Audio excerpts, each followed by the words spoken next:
Les tournages de la saison 13 de The Voice viennent de débuter. Ce mardi 14 novembre 2023, Nikos Aliagas et les 6 coachs ont enregistré une partie des auditions à l'aveugle.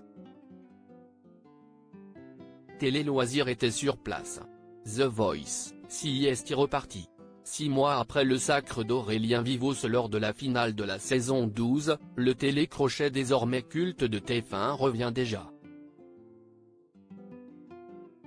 Cette semaine, les équipes du programme musical ont repris du service pour enregistrer les premières auditions à l'aveugle de la 13e édition. Celle-ci est notamment marquée par le retour de Mika, absent depuis 2019, sans compter la version All-Star en 2021, en tant que coach. Le chanteur de 40 ans retrouve ainsi Zazie, Vianney, Big Flo et Oli sur le banc des jurés. Ce mardi 14 novembre 2023, Télé Loisirs a pu assister à la deuxième journée de tournage au studio du Landy, à Saint-Denis, et vous dévoile les coulisses de l'émission.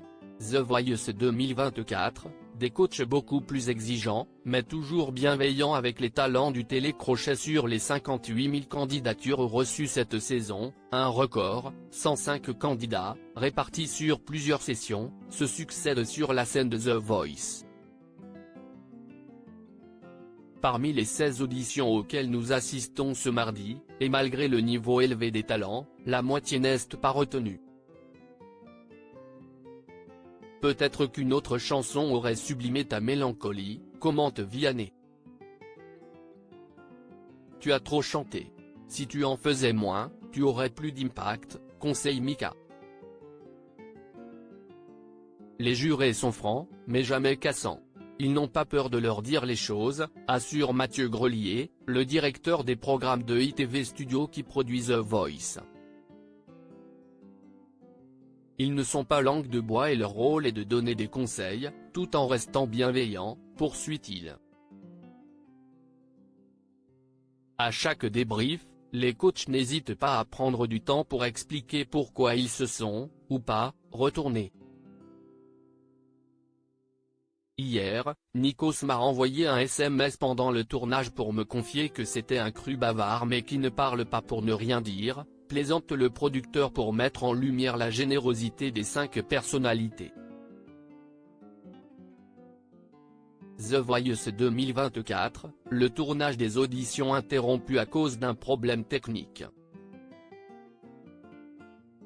Vianney, Big Flo et Oli improvisent un trio. Critique, les coachs le sont. Mais ils savent aussi faire le show sur le plateau. Entre chaque prestation, Vianney, Big Flo et Oli discutent avec le public. Vous seriez retourné pour ce talent ? Demande le duo de rappeurs. Zazie et Mika, eux, rigolent et dansent autour de leur fauteuil. La veille, le chanteur d'origine libanaise s'est d'ailleurs confié à la production sur l'ambiance entre les coachs. C'est génial mais ils ont pris des vitamines. Il faut y aller car ça tabasse dans tous les coins, aurait-il affirmé aux équipes. En fin d'après-midi, le tournage est interrompu 30 minutes car le fauteuil de Mika ne se retourne plus correctement. Alors que les techniciens tentent de résoudre le problème, Vianney se dirige vers la petite scène réservée aux musiciens à droite du plateau. Pour faire patienter les 200 personnes dans les gradins, il attrape une guitare et joue Il faudrait, le titre issu de son nouvel album de duo et qu'il partage avec Big Flo et Oli. Les deux frères toulousains le rejoignent. Quelques minutes plus tard, le fauteuil est réparé. Les auditions peuvent reprendre. Vous êtes complètement inconscient, un ancien candidat de The Voice Kids sauvé par Camille Lelouch lors des auditions du haut des gradins où nous sommes installés pour suivre le tournage, nous distinguons une voix bien connue provenant d'en bas, juste derrière l'échafaudage. Il s'agit de Camille Lelouch, la 6e coach de cette édition. La production a fait appel à la chanteuse pour incarner The Voice Comeback, la nouvelle compétition qui se déroule en parallèle de la principale.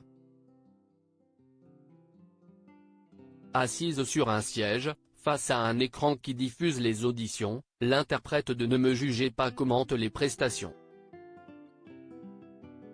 Le fantôme de l'opéra, comme la surnomme Molly car elle se balade dans les coulisses du programme, a un vrai rôle à jouer dans cette étape.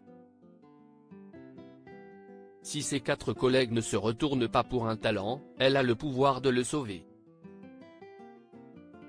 Au total, 8 candidats peuvent être repêchés et le vainqueur de ce second concours pourra réintégrer le programme en allant directement en demi-finale. Ce mardi, Camille débarque d'ailleurs sur le plateau pour récupérer un chanteur en herbe. Ce dernier est connu du public de l'émission puisqu'il avait participé à The Voice Kids en 2015. Vous êtes complètement inconscient, lâche la coach à ses confrères qui n'ont pas retenu le jeune homme, avant de repartir en coulisses avec sa nouvelle recrue. Après plus de 5 heures d'enregistrement, la session s'achève. Mais la journée est loin d'être terminée. Les équipes du télécrochet vont tourner une deuxième salve d'auditions dans la foulée, jusque tard dans la soirée.